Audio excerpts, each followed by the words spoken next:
दोस्तों, ओम नमः शिवाय, श्री शिवाय नमस्तुभ्यम, जय श्री महाकाल। जी हाँ दोस्तों, आप सबको भी पता है कि 24 फरवरी को माघी पूर्णिमा का महापर्व आ गया है। जी हाँ दोस्तों, माघी पूर्णिमा जो कि हिंदू धर्म में, सनातन धर्म में बहुत ही बड़ा त्योहार माना जाता है।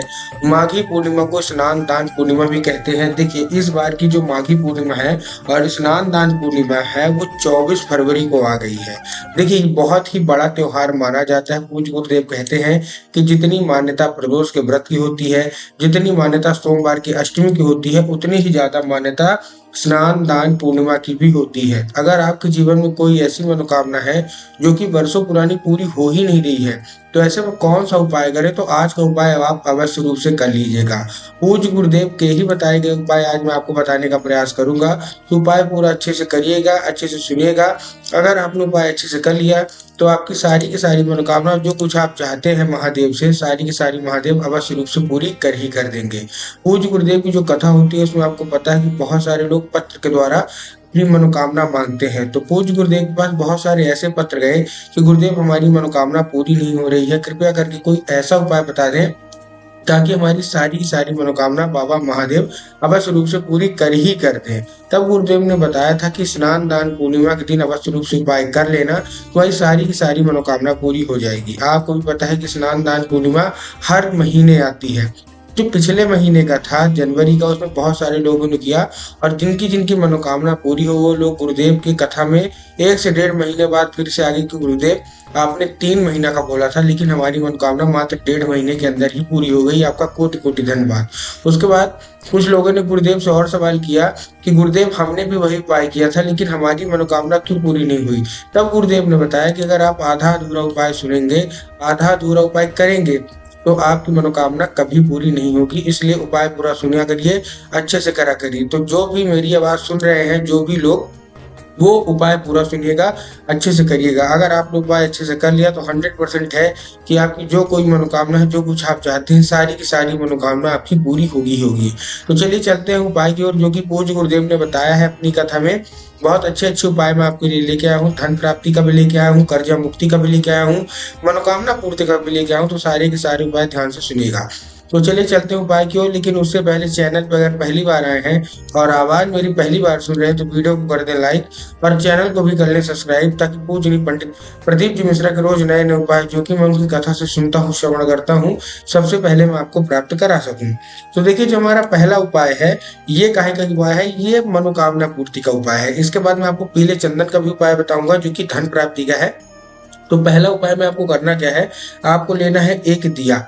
एक दिया आपका लेना कैसे, देखिए, जो आप दिया लेते हैं तो बहुत सारे लोग दिए में गलती करते हैं। आपको दिया कौन सा लेना है, आपको दिया लेना है मिट्टी का, गोल बाती और घी। क्या क्या चाहिए, मिट्टी का दीपक चाहिए, उसमें गोल बाती चाहिए और घी चाहिए। ये लेके आपको पहुंच जाना है शाम के वक्त प्रदोष काल में।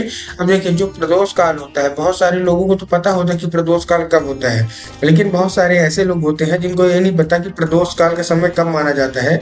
तब मैं आपको बताना चाहूंगा कि लगभग लगभग जब सूरज ढल रहा हो, रात आने वाली हो, उसी को प्रदोष काल बोलते हैं। मतलब लगभग लगभग 6 से 7 के बीच में, ठीक। आपको एक दिया लेके कोई भी जलाशय में पहुंच जाना है। जलाशय मतलब नदी, कुआं, कुंड, तालाब, कहीं भी आप पहुंच जाइए एक दिया लेके, ठीक। पहुंच गए, पहुंचने के बाद आपको क्या करना है, अपने पूर्वज को याद करके। देखिए, पूज्य गुरुदेव कहते हैं कि अगर आपके पितृ आपसे खुश है तो आपकी हर कोई मनोकामना, हर कुछ मनोकामना, जो कुछ आप चाहते हैं, सारी की सारी पूरी हो जाती है, कोई भी मनोकामना बाकी नहीं रह जाती। तो आपको करना क्या है, इस चीज का आपको ध्यान रखना है कि आपको अपने पूर्वज को खुश करना है। आपको एक दिया अपने पूर्वज को, अपने पितरों को याद करके अर्पित कर देना है और अपनी जो कोई भी मनोकामना होगी, जो कोई भी इच्छा होगी, सब मांग लेना है। पूज्य गुरुदेव कहते हैं मात्र इतना उपाय करिए, सारी की सारी मनोकामना पूरी होगी, ठीक। अब हम बात करते हैं धन प्राप्ति की। बहुत सारे लोगों के जीवन में धन की बहुत कमी होती है। वो लोग परेशान रहते हैं केवल धन से कि उनको धन की कमी बहुत है। कृपया करके कोई ऐसा उपाय बता दें कि धन की कमी हमारे घर से दूर हो जाए। तब मैं आपको धन की कमी बताने का, धन प्राप्ति का एक बहुत ही अचूक उपाय बताने वाला हूँ। ध्यान से उपाय सुनेगा, अच्छे से करिएगा। देखिए, इसमें आपको लेना है पीला चंदन। क्या लेना है, केवल और केवल आपको लेना है पीला चंदन। पीला चंदन ले लिया। पीला चंदन लेने के बाद आपको पहुंच जाना है कहाँ, सीधा सीधा शिव मंदिर। शिव मंदिर पहुंच गए। शिव मंदिर पहुंचने के बाद आपको क्या करना है, जैसे ही आप शिव मंदिर पहुंचेंगे, शिव मंदिर पहुंचने के बाद आपको 5-6 जगह आपको अर्पित करना है। ठीक, कहाँ कहाँ अर्पित करना है, 5 से 6 जगह। तो देखिए जो हमारा सबसे पहला जगह है वो है बाबा भोलेनाथ की शिवलिंग। शिवलिंग आप जानते हैं ना बाबा भोलेनाथ की। तो पहला आपको चंदन कहाँ अर्पित करना है, बाबा भोलेनाथ की, मतलब आप टीका लगाना है एक तरह से बस। जो आपका पहला चंदन होगा वो आपको बाबा भोलेनाथ की जो शिवलिंग है वहां अर्पित करना है। उसके बाद जो हमारा दूसरा है वो आपको करना है भगवान गणेश की जगह।